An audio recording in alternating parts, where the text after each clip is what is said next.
Vamos a comenzar hablando, como decía el doctor, de crecimiento fetal y fenotipo recuperador neonatal. Por supuesto que el camino de la restricción comienza muchas veces en la etapa fetal y el fallo de crecimiento es aquel retardo respecto al potencial biológico, en general asociado a la pobre función placentaria. Esto va a depender de la definición que se utilice.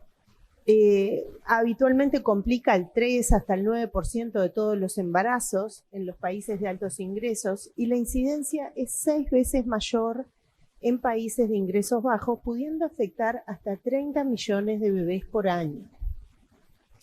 Entonces, la restricción de crecimiento intrauterino o fetal, dependiendo cómo se mencione en los trabajos, lo que va a impedir es la expresión de ese potencial.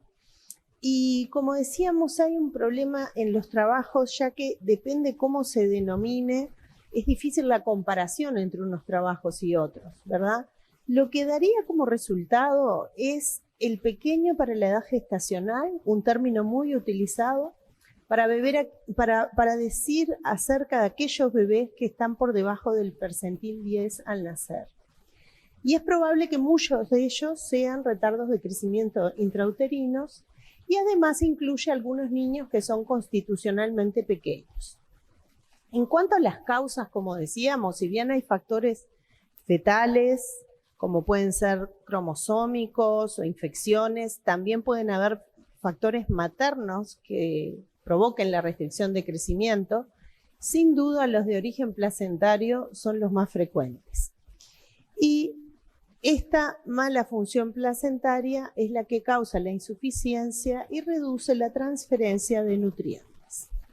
Entonces, en esta serie de factores, ¿verdad? Todos estos factores pueden actuar aislados o complementariamente para dar como resultado un fenotipo particular, dentro de los cuales vamos a distinguir el fenotipo simétrico y asimétrico, ¿verdad? El fenotipo simétrico es el menos frecuente, alrededor de hasta un 30% de los retardos de crecimiento intrauterino dan cuenta de este fenotipo. Típicamente se inicia antes de las 32 semanas de edad gestacional y son niños que suelen tener un índice ponderal normal con una reducción en el crecimiento del perímetro abdominal, así como el del perímetro craneano. Por eso esta relación se mantiene dentro de lo normal. Ejemplos pueden ser niños con trastornos genéticos, niños sindromáticos, niños que tengan una infección, y existen algunos criterios que se analizarán seguramente a lo largo del Congreso que tienen que ver con todo lo que es el estudio de ecografía y Doppler.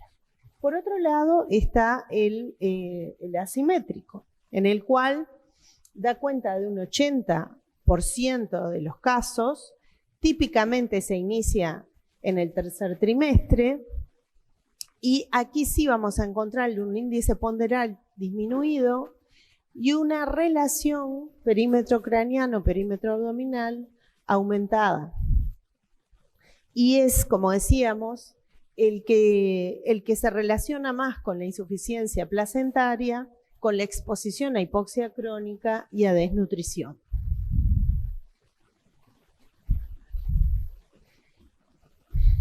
Sin duda que la restricción de crecimiento afecta al individuo todo. El resultado va a ser dado por el momento en que ocurra, la severidad del compromiso, el nacimiento, si es de término o pretérmino, las complicaciones que puedan coexistir y la presencia y el grado de adaptación cerebral a la distribución de flujo no solo sistémica, sino también cerebral. Además, vamos a tener afectación de toda la economía, como decíamos, con afectación renal, inmunológica, cardiovascular, pero lo que más nos preocupa a todos es la afectación del cerebro, ya que va a inducir déficits estructurales y funcionales a nivel encefálico que van a tener impacto social a lo largo de la vida y, por supuesto, impactando en el niño y su familia.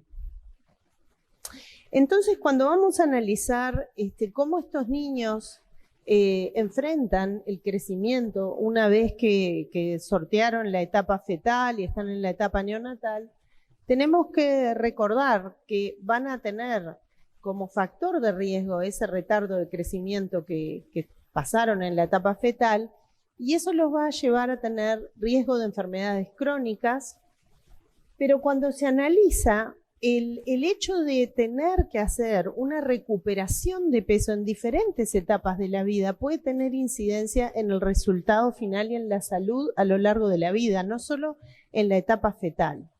O sea que cuando hay una restricción de crecimiento en etapas más tempranas, tanto en la etapa fetal, neonatal e incluso en el lactante o en el niño, puede llegar a tener un impacto en la edad adulta.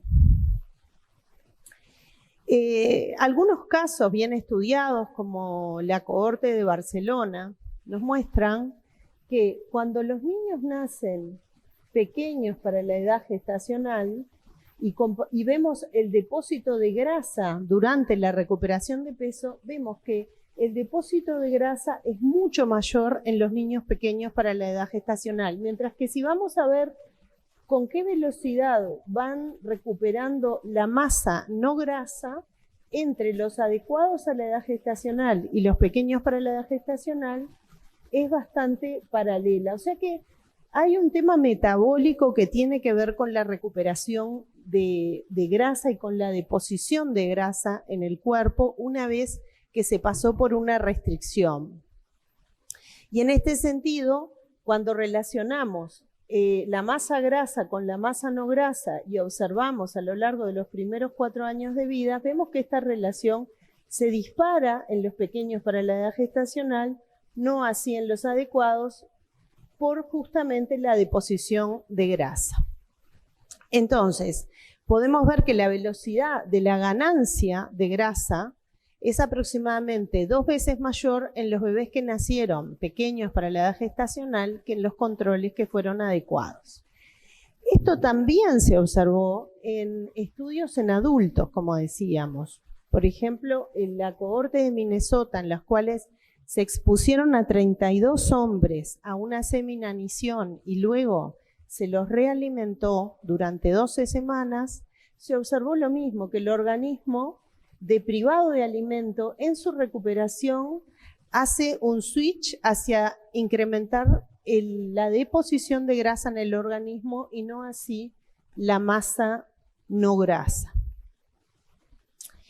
Entonces, una relación directa existe entre lo que es la restricción de crecimiento y el catch-up de grasa en los niños y adultos que fueron pequeños para la edad gestacional. Entonces podemos observar que a los 4 años, como vimos en las gráficas previas, los niños que nacieron pequeños para la edad gestacional tienen mayor adiposidad y muestran también estos niños menor sensibilidad a la insulina que los nacidos adecuados. Otro estudio longitudinal que evaluó la resonancia magnética para ver el volumen de tejido adiposo indicó que lactantes que habían nacido pequeños para la edad gestacional y que completaron su catch-up, tanto de perímetro cefálico como de adiposidad a las 6 semanas de vida, tenían mucho más lento el catch-up en longitud y peso. Y cuando hoy en día analizamos lo que son las diferencias en composición corporal asociadas a estos catch-up, vemos que hay una alteración del metabolismo glucídico que va a persistir hasta la adultez. Esto han mostrado estudios en Finlandia, Inglaterra, y para igual índice de masa corporal en personas que son machadas por edad, los adultos sanos que nacieron pequeños para la edad gestacional tienen aproximadamente 3 a 5 kilos menos de masa magra comparado con los adultos que nacieron adecuados. Y además tienen mayor cantidad de tejido adiposo y mayor depósito de grasa central. También se observó en estudios en cohortes de Dinamarca que adultos jóvenes, varones nacidos pequeños para la edad gestacional, indicaban que tenían menos masa magra, algo más de masa grasa y más grasa abdominal que los controles que estaban también macheados por edad y similar índice de masa corporal. Y este grupo mostró que tenía una alteración en la absorción de glucosa y una menor expresión de proteínas involucradas en la señalización de insulina y el transporte de glucosa. Estos estudios en lactantes, niños y adultos que nacieron pequeños para la edad gestacional indican que hay una alteración precoz y duradera de la homeostasis de la glucosa y de la composición corporal que pueden estar relacionados a este catch-up preferencial de grasa más rápido durante los periodos de crecimiento. Entonces, ¿cuáles son los sistemas de control que regulan este catch-up? Bueno, se han identificado 3 sistemas de control fisiológicos. Uno que tiene que ver con una sobrecompensación hiperfágica en alimentos que tienen elevada densidad energética y son ricos en grasa durante el periodo de ganancia de peso o crecimiento compensador. Un cambio en el control energético del tejido magro al tejido adiposo, y particularmente con dietas que son inadecuadas en algunos nutrientes específicos, sobre todo aquellos nutrientes que están promoviendo la síntesis proteica, que es lo que debería favorecerse en el caso del crecimiento, digamos, más plástico del organismo y no tanto graso.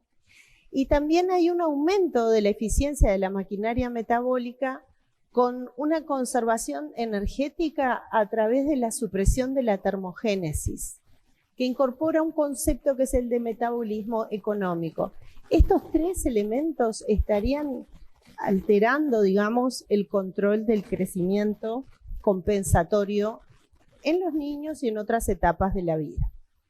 Pero sin duda, lo que más nos preocupa cuando enfrentamos un feto y un recién nacido que estuvieron expuestos a restricción de crecimiento es el resultado del cerebro. Más allá de otras enfermedades que pueda tener, su potencial de desarrollo se puede ver afectado. ¿Por qué? Porque la restricción de crecimiento induce a hipoxemia crónica, a hipoglicemia, a estrés oxidativo y a inflamación.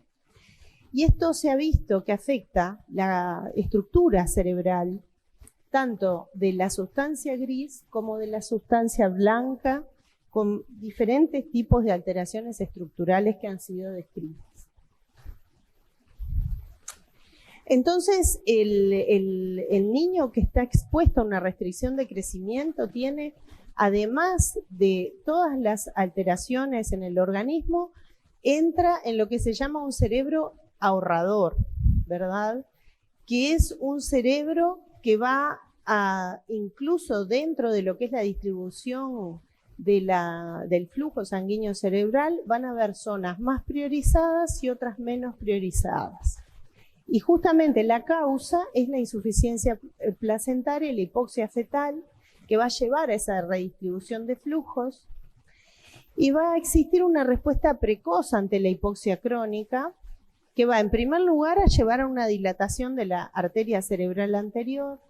Si la hipoxia se prolonga y se torna severa, se va a favorecer una profunda vasodilatación de la cerebral media, y esto se va a observar en la peoría de la condición fetal, y estos son los fetos que tienen más riesgo de desarrollo alterado. ¿Qué déficits se pueden observar? Bueno, los déficits se pueden observar en diferentes etapas de la vida, ¿verdad? En el lactante y en el preescolar se puede asociar a trastornos conductuales, déficit atencionales, reducción del volumen de la sustancia blanca en la resonancia o retardo en la mielinización.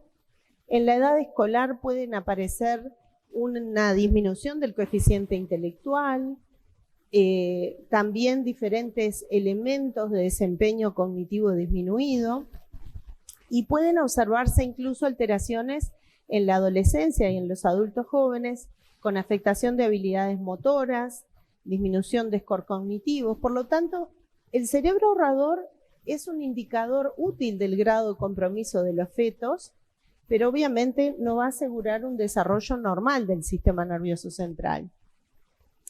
Los déficits estructurales, como decíamos, que están bien establecidos, el más importante es la circunferencia de la cabeza disminuida. Por ende, es muy importante el seguimiento del perímetro craneano.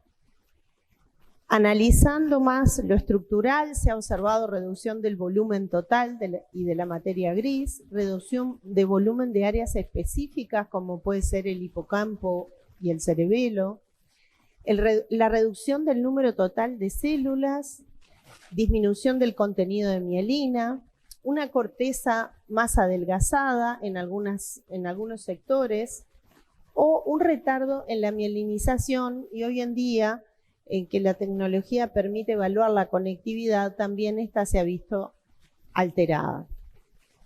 Entonces, podemos ver que hay déficits funcionales que van a tener afectación o motora, o del aprendizaje y la cognición, o de la conducta. Los principales van a ser las habilidades motoras gruesas y finas reducidas. También puede observarse habilidades visomotoras reducidas, torpeza y sin duda parálisis cerebral. En lo que es el aprendizaje y la cognición, el coeficiente intelectual, como dijimos, o reducción en el despliegue de funciones ejecutivas, también la verbalidad disminuida, pobreza en la memoria, y en la conducta pueden ser niños que tengan más riesgo de déficit atencional, hiperactividad, mal humor, irritabilidad. Entonces, hay algunos trabajos que han seguido los individuos hasta la edad escolar y han valorado qué ha ocurrido con aquellos pequeños para la edad gestacional nacidos a término o nacidos en etapa de pretérmino. En los nacidos a término hay claramente un mayor riesgo de parálisis cerebral que los nacidos adecuados. Con respecto a los resultados cognitivos, lo más común en los nacidos de término, que nacieron pequeños para la edad gestacional o tuvieron un retardo del crecimiento fetal, no impactaba tanto negativamente en el funcionamiento intelectual, evaluado habitualmente por coeficiente intelectual, pero hubo algunos indicios de tener algunos problemas particulares con déficit de atención o con la ansiedad o con trastornos conductuales. En el caso de los pretérminos nacidos PEG o con retardo de crecimiento, tienen un mayor riesgo de problemas de desarrollo neurológico en los años escolares. Es importante continuar con el seguimiento de estos niños hasta la edad escolar porque pueden ir surgiendo dificultades a medida que van creciendo y se van desarrollando. Por tanto, el bajo peso al nacer y el crecimiento fetal deficiente van a afectar a una proporción significativa de los recién nacidos y se han asociado con un riesgo de deterioro del desarrollo neurológico en múltiples dominios, tanto en aquellos pretérminos como nacidos a término, si bien es claro que los resultados en los prematuros son mucho más complejos que los nacidos a término. Dentro del seguimiento, como decíamos, el crecimiento del perímetro craneano y de la cabeza en la etapa de lactancia e infancia precoz es uno de los factores mejor asociados al resultado neurológico. Y aquí surge un problema, y es que, como decíamos al principio, en la literatura existente sobre resultados del desarrollo, a menudo lo que es pequeño para la edad gestacional y restricción de crecimiento fetal se usan indistintamente, pero no lo son. Y esto hace que la interpretación y comparación de estudios sea más complicada, que además los estudios de seguimiento son caros y no hay tantos en el mundo como para poder analizar los resultados. Justamente, si analizamos, como en este trabajo, que es un metaanálisis que terminó incorporando 24 trabajos de lo que es el desarrollo psicosocial de los pequeños para la edad gestacional y retardo de crecimiento intrauterino, ustedes ven que lo que era pequeño para la edad gestacional se evaluó al año, a 1 o 2 años, 2 y 3 años y hasta 3 o 4 años. Y en lo que es pequeños para la edad gestacional habían bastantes resultados, aunque muchos de los estudios no tenían diferencias, como ustedes ven acá. Pero cuando se fue a mirar lo que era el retardo del crecimiento intrauterino y los resultados en cuanto al desarrollo psicosocial, no había estudios disponibles a edades incluso en 1 año o en 3 o 4 años. O sea que sacar conclusiones es un poco complejo en este escenario. Sin duda, lo que uno querría es poder tener un marcador. Sin embargo, los marcadores circulantes, por ejemplo, en sangre materna, no han dado resultados hasta ahora, no se han podido generalizar.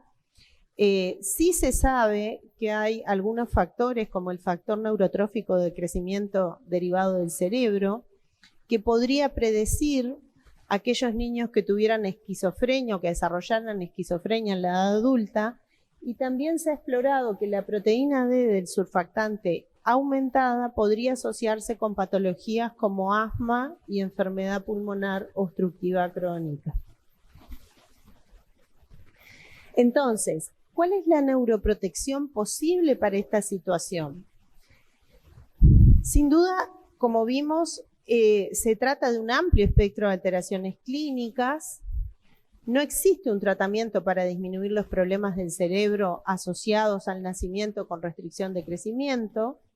Si bien el tratamiento in útero sería lo ideal, debemos saber que solo el 40% se diagnostican cerca del nacimiento y muchos niños nacen sin el diagnóstico. Y hoy en día se propende a pensar que el daño inflamatorio parece que es muy relevante y podría ser blanco tras el nacimiento debido a que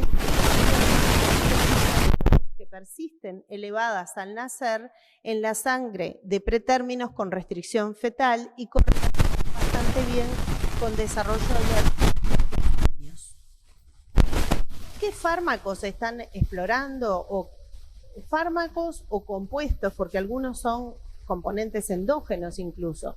Bueno, se han explorado melatonina, xenón, eritropoyetina, que se han usado en ensayos clínicos de pacientes con encefalopatía hipóxico-isquémica. O sea que estos serían candidatos, pero no hay ensayos en humanos, si bien hay en modelos experimentales de ratas o cerdos con retardo de crecimiento fetal algunos buenos resultados.